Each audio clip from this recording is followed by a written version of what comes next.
into hockey fans, though. We got some Niners news to get into, but before we do that, now let's get to the Niners stuff. Deommodore Lenoir, out of nowhere, 49ers breakout star cornerback, got paid yesterday. Super paid. 5 years, $92 million. I believe Jordan Schultz from Fox Sports was the first person to report that deal. It was later confirmed by Jeremy Fowler at ESPN. I don't want to say it's shocking, not because I didn't think Lenoir was going to get this kind of contract. One, I'm shocked that not really shocked the 49ers did it. Mm-hmm. I'm shocked he did it.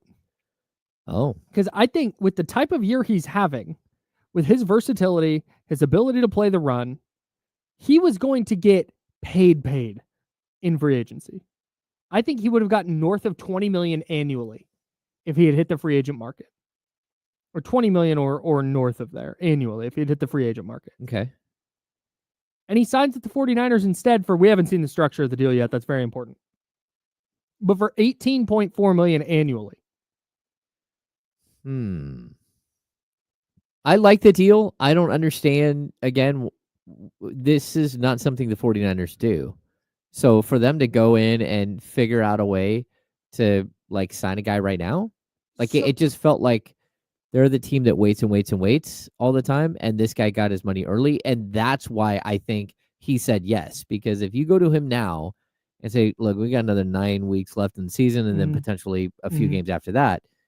Like if you get injured, that money you could make a ton this summer, but you can also take a step back if there's a major injury between now and the end of the season.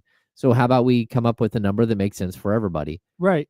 And why the 49ers don't do this more often, I have no idea, because it's so stressful for everybody involved. It's so stressful for the organization to drag these things out every single time. And then you have diminishing returns the whole first half of the season with some of these guys. I mean, unfortunately, Brandon Ayuk got hurt, but last year it was Bosa who just didn't look like himself after holding out.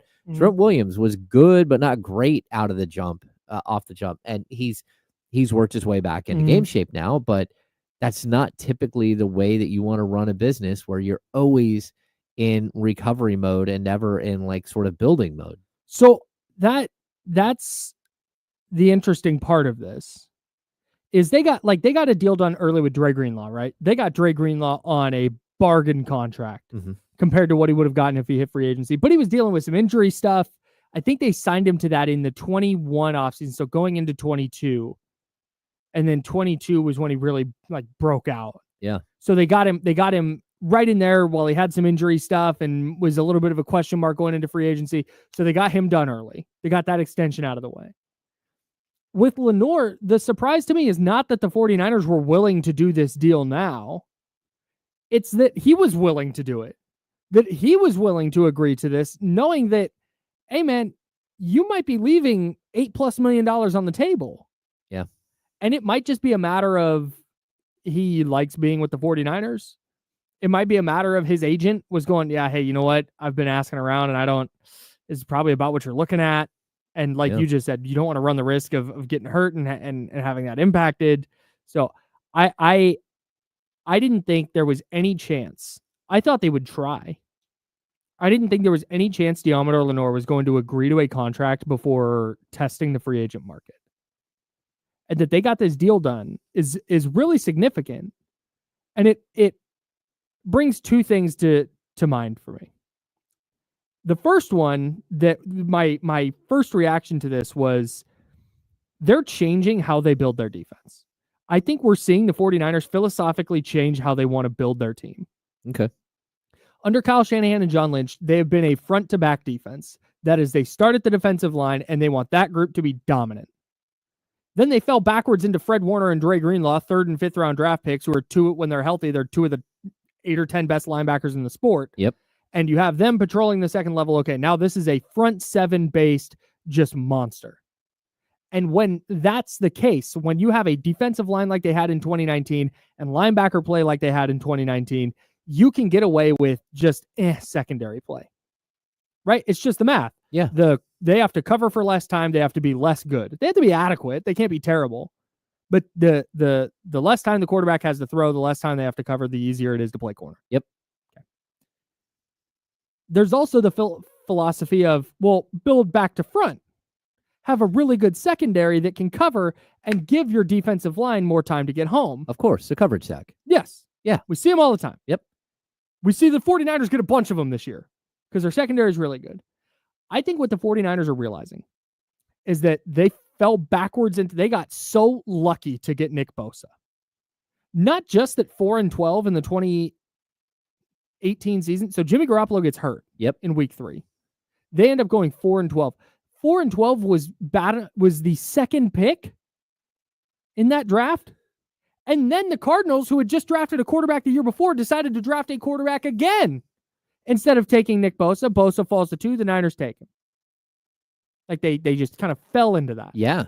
Then they already had DeForest Buckner, they already had Eric Armstead. They bring in D Ford, and everyone's going to go D Ford. When D Ford was on the field in 2019, he was awesome. Yep. He was really, really good. Problem is he couldn't stay on the field. Trade was years. It wound up being a disaster, big picture. But for the 2019 season when he was on the field, he was really good. So I think they're realizing they have Nick Bosa under contract. He's been paid. Mm-hmm. They've already had to get rid of Eric Armstead. They couldn't afford to go get a defensive lineman in a big time defensive lineman in free agency. They know Javon Hargrave is, if he's not gone after this year, he's not going to be the player that they were hoping they were getting when they signed him in free agency. Oh yeah, there's no way he's sticking around for the same money. No chance. Yep. So I don't want to say no chance. Very, very, very, very, very, very small chance. But they've now traded for Randy Gregory and who's the other? Chase Young, and they brought in Leonard Floyd, who's not been great, and Yetur Gross-Matos, who they brought in, has been hurt.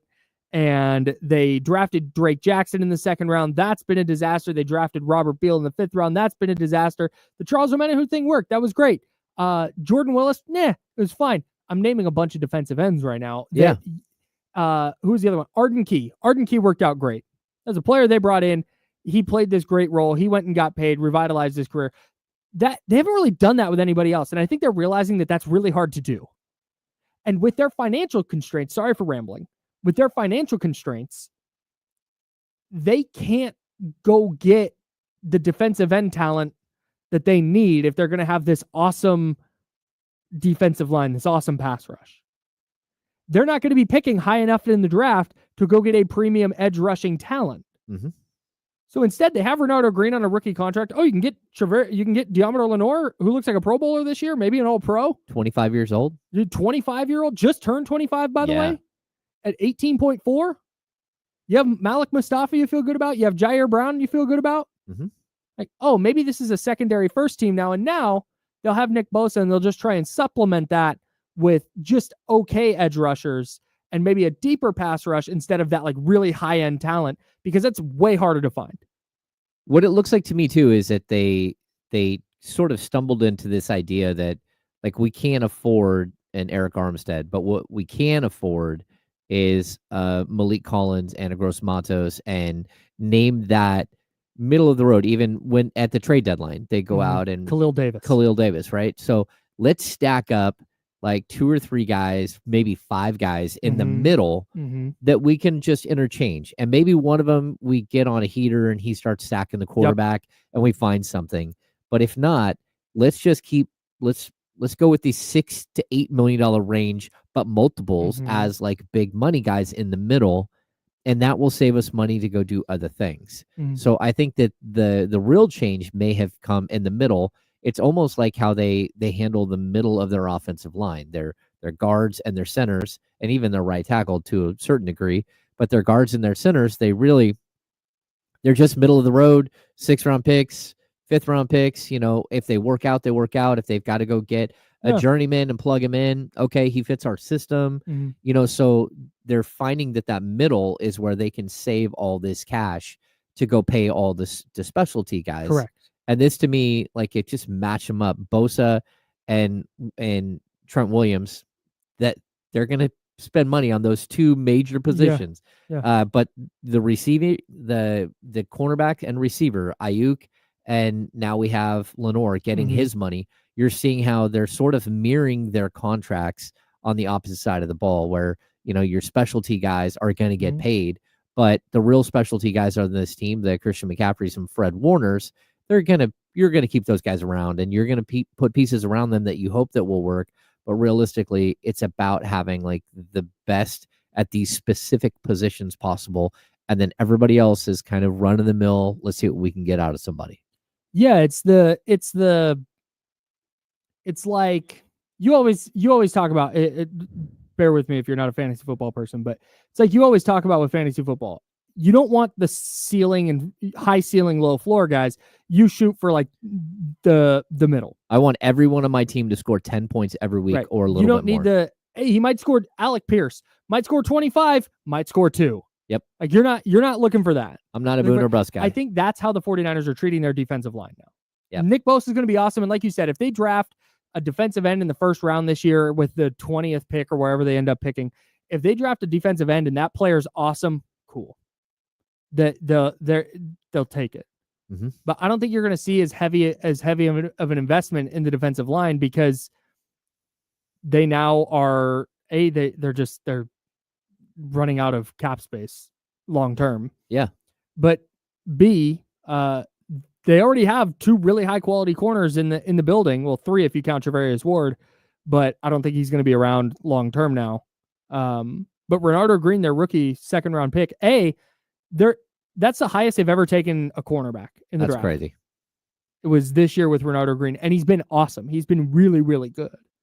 And so they're looking at Lenoir, 25, Green, 22, 23 maybe. I don't know exactly how old he is, but in his early 20s, and they're going, oh, this can just be an awesome tandem moving forward. The second thing the Deommodore Lenoir contract could signal, and Joe Shasky from 95.7 The Game, shoulder, shout out. He brought this up, and I thought this was an interesting point. This could mean that they have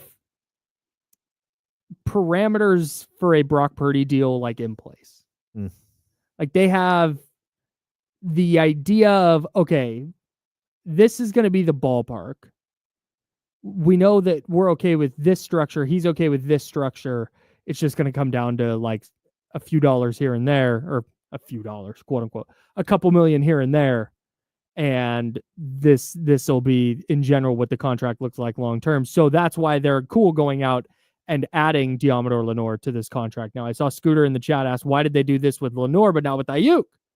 You knew you were going to pay Ayuk. Why didn't you get this done last year? Because I think they didn't know what Brock Purdy's deal was going to look like.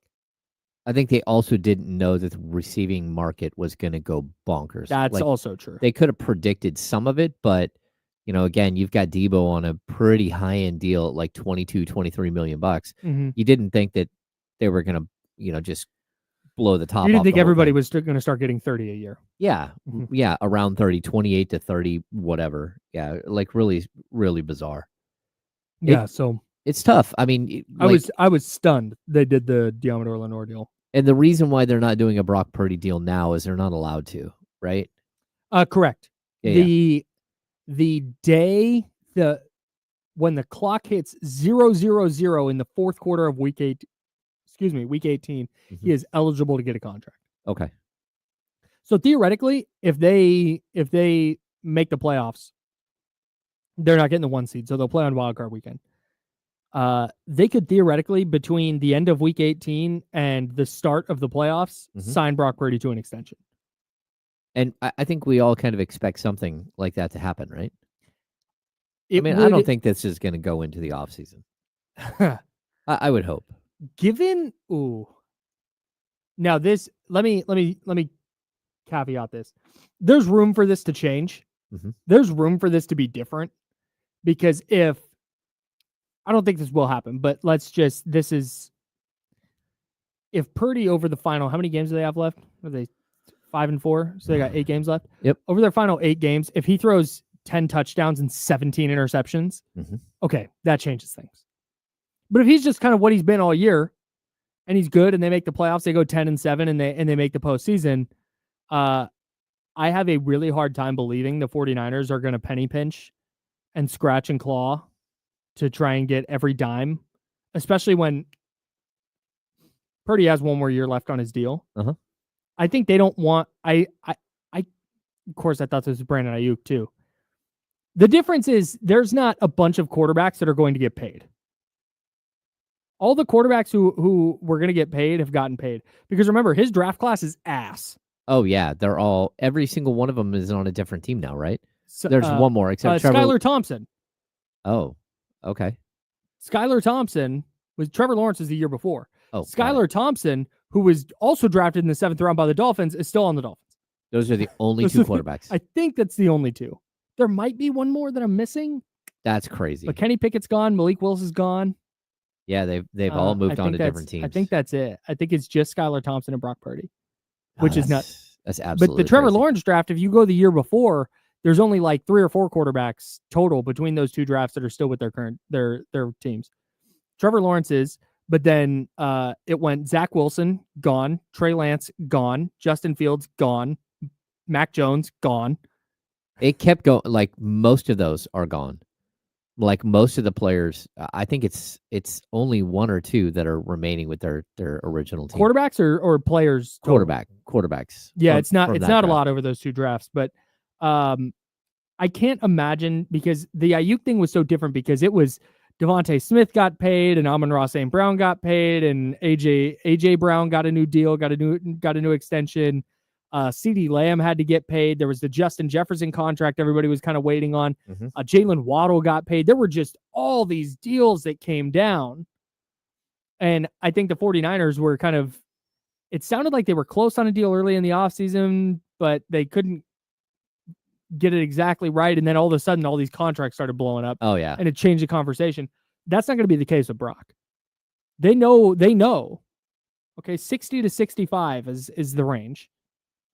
And here's how it's going to be structured. So that's the other thing, is I think they got this Lenoir deal done because they know they have a better picture of what their cap situation is going to look like with a top of the market quarterback inserted into it. So to compare this with what the Kings are going through, because they've got their own rookie scale deal that they're going to have to work out this summer with Keegan Murray. Mm-hmm. Do you think Purdy has done enough to be a $60 million a year guy? Or do you think it could come back down to maybe a $50 million a year deal? Because I keep looking at Keegan Murray and thinking, oh, he's going to get max money for rookie scale deal, which is like 30, 31. Yeah. Right? That's what he keeps, I keep thinking. But then you start looking, you're like, okay, he's shooting 28% from the field. He's only averaging 13.5 points per game. Like, I think all of these numbers will look different by the end of the year. Mm-hmm. And but right now. Yeah, but clearly the Kings don't want to like spend as much money as they have to every single time, but still you think, okay, he's probably a max guy just looking at other players in the previous drafts. Do you think that there is a possibility that, again, as opposed to Keegan Murray being a $30 million a year guy, maybe right now he's a $25 million a year guy? And do you think the same thing with Purdy, but in NFL standards? Yeah, it's kind of weird because they both have it's not apples to apples because they affect the game so differently. Yeah. One's the quarterback who has the ball on every single offensive play. But it's a little bit the same deal where you look at Brock and you go, okay, knee-jerk reaction, that's a top of the market guy. Uh-huh. I'm going to use the phrase max money just as a bridge here. Okay. There's not a max contract in the NFL, but for purposes of this, so everybody knows, I'm going to say max money, fully knowing there's no such thing as a max deal in the NFL. Okay. So you look at Brock on a knee-jerk reaction, you go, yeah, max money player. Same thing with Keegan. On the surface, you're going, yeah, yes, max money. Mm-hmm. But then you'll have a game like he had the other night in San Antonio. It's like, is he? Yeah. And then Brock will have a game like he had against Minnesota. Is that who it was? Minnesota. He turned it over a couple times. Baltimore last year. Okay. Turned it over a bunch of times. He'll have just a bad game. Like he has bad games. He'll have a bad game and you go, ooh, maybe not. Maybe he's not that dude. Yeah. But when, like you said, by the end of the year and when you take the collective and you take a look at the market and what because the market kind of dictates a lot of this, maybe Brock is self-aware and goes, hey, you know what? I need players like he's not going to have Christian McCaffrey for super long, but I need players like McCaffrey and Kittle and Ayuk and Debo to really be like super successful in this league. Yep. So I'm going to help them out. I'm going to do the Tom Brady thing. I'll take 50. Maybe, but if he wants top of market money, I think the 49ers are going to give it to him because I think they think that highly of him. No, I think they do too. Yeah, I mean, I think they believe honestly, he's the guy. I think the Kings feel the same way about Keegan. Yeah, it puts you in a really interesting situation. You would hope that maybe they would at least listen a little bit, and like, hey, if we're going to build this thing out, we need help here. Again, if you're, let's say you're making 30 million, but if you drop that back to 25, that gives us 2 veteran scale contracts that we can sign. We just saw Jalen Brunson do this every year. Yeah. And so maybe you get to that point. But I also think like that it's your third contract where you really, really make the money in the NBA. And in the NFL, it looks like, most quarterbacks are making that money second contract without any question. Yeah. And Purdy's had to wait and he's made nothing. And so I don't begrudge the guy at all. If he gets, the most he can possibly make. He saved Kyle Shanahan and John Lynch's job. Oh, yeah. But straight up. Yeah. Trey Lance is not it. I'm sorry. Trey Lance is not good. Yeah. Even if he had played a bunch, I am not super confident that he would have taken the 49ers where they wanted to go, and they'd be looking at a not great team with no quarterback options, and they just traded all these assets for this guy that didn't work out. They avoided that because Brock has been really good. So, anyways.